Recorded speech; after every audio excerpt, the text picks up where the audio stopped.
അങ്ങനെ ഞങ്ങളിത് അമ്പലത്തിലെത്തി. ഇതാണ് അമ്പലത്തിന്റെ ഫ്രണ്ട് വശം വരുന്നത്. ഇപ്രാവശ്യം എല്ലാ ദിവസവും നല്ല തിരക്ക് തന്നെയായിരുന്നു അമ്പലത്തിൽ. പ്രത്യേകിച്ച് സൺഡേയും കൂടി ആയതുകൊണ്ട് നല്ല തിരക്കേനു. പിന്നെ അമ്പലത്തിലേക്ക് പോകുമ്പോൾ രണ്ട് വശങ്ങളിലായിട്ട് കണ്ണിന് കുളിർമ നൽകുന്ന പല പല കാഴ്ചകൾ ഉണ്ടായിരുന്നു. അതെന്താ നിങ്ങൾക്ക് മനസ്സിലായിട്ടുണ്ടാവും. ഇത് തന്നെയാണ്. പല തരത്തിലുള്ള ഫുഡ് ഐറ്റംസും ടോയ്സ്, കമ്മലും മാലയും എല്ലാം ഉണ്ട്. ഈ കമ്മലുകളിൽ ഏതെടുത്താലും 20 രൂപയാണ്. പക്ഷെ എനിക്കൊന്നും ഇഷ്ടപ്പെട്ടില്ല. പല കളറിലുള്ള സിന്ദൂരം, പിന്നെ മാല, അത് ഇത് വീട്ടിലേക്ക് വേണ്ട സാധനങ്ങൾ അങ്ങനെ എല്ലാം ഉണ്ട്. പക്ഷെ ഞാൻ ഇപ്രാവശ്യം ഒന്നും അങ്ങനെ മേടിച്ചിട്ടില്ല. അങ്ങനെ ഒന്നും വാങ്ങിയിട്ടില്ല എന്ന് പറയുന്നില്ല. 1-2 അടുക്കള സാധനം വാങ്ങിയിട്ടുണ്ട്. ഞാൻ പറഞ്ഞില്ല, ഇന്ന് നല്ല തിരക്കായിരുന്നു. അതുകൊണ്ട് തന്നെ ഞങ്ങൾക്ക് സാധാ നമ്മൾ പോകുന്ന വഴിയിലൂടെ പോകാൻ വേണ്ടിയിട്ട് പറ്റിയിട്ടില്ല. നല്ല തിരക്കിലും ക്യൂ ആയിരുന്നു. അതുകൊണ്ട് നമ്മൾ വേറൊരു വഴിയിലൂടെയാണ് പോയത്. അതിലൂടെ പിന്നെ അത്ര വലിയ തിരക്കൊന്നുമില്ല. ഈ ഒരു പുഴേൻ്റെ ഏറ്റവും ആഴമുള്ളൊരു ഏരിയയാണിത്.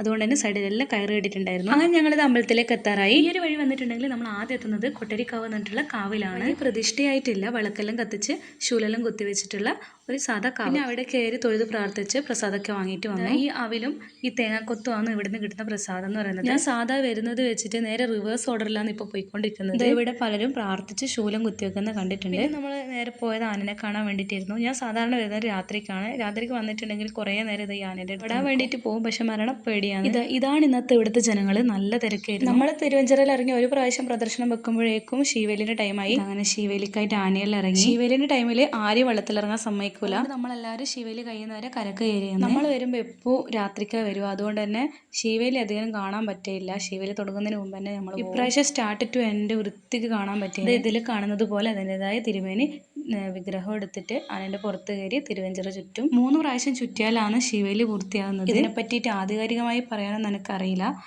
എപ്പോഴും വരും, കാണും, പോവും, അത്ര മാത്രമേ ഉള്ളൂ. ഇപ്രാവശ്യം നിങ്ങളെയും കൂടി കാണിക്കാമെന്ന് വിചാരിച്ച് എടുത്ത വീഡിയോ ആണ്. അങ്ങനെ 3 പ്രാവശ്യത്തെ പ്രദർശനമെല്ലാം കഴിഞ്ഞ് ശീവേലി ഇവിടെ കഴിഞ്ഞു. അങ്ങനെ പ്രദർശനം പൂർത്തിയാക്കാൻ വേണ്ടി ഞങ്ങൾ പിന്നെയും തിരുവഞ്ചിറയിലേക്ക് ഇറങ്ങി. പ്രദക്ഷിണം പൂർത്തിയാക്കാൻ പറ്റിയെങ്കിലും പെരുമാളെ മര്യാദയ്ക്ക് കാണാൻ പറ്റിയിട്ടില്ല. അത്രക്കും തിരക്കായിരുന്നു. പിന്നെ എല്ലാം പെരുമാളെ സ്ഥലം തന്നെയല്ലേ, എവിടുന്ന് പ്രാർത്ഥിച്ചാലും കേൾക്കുമല്ലോ എന്നുള്ള സമാധാനത്തിൽ തൊഴുത് കയറി. ഞാനും അമ്മമ്മയും മാത്രമേ വന്നതപ്പോൾ ലേറ്റാക്കുന്നുണ്ട്. വീട്ടിലെത്തണം എന്ന് പറഞ്ഞിട്ടുണ്ടായിരുന്നു. അതുകൊണ്ടാണ് പിന്നെ ക്യൂല് നിൽക്കാൻ. അങ്ങനെ ഞങ്ങൾ തിരിച്ച് വീട്ടിലേക്ക് പോയി. അപ്പോൾ ഇതൊക്കെയായിരുന്നു എൻ്റെ കൊട്ടിയൊരു വിശേഷങ്ങൾ. വീഡിയോ ഇഷ്ടപ്പെട്ട ലൈക്ക് ചെയ്യുക, കമൻറ്റ് ചെയ്യുക, ഒപ്പം സബ്സ്ക്രൈബും കൂടി ചെയ്യുക. അപ്പോൾ ഓക്കെ, ബൈ.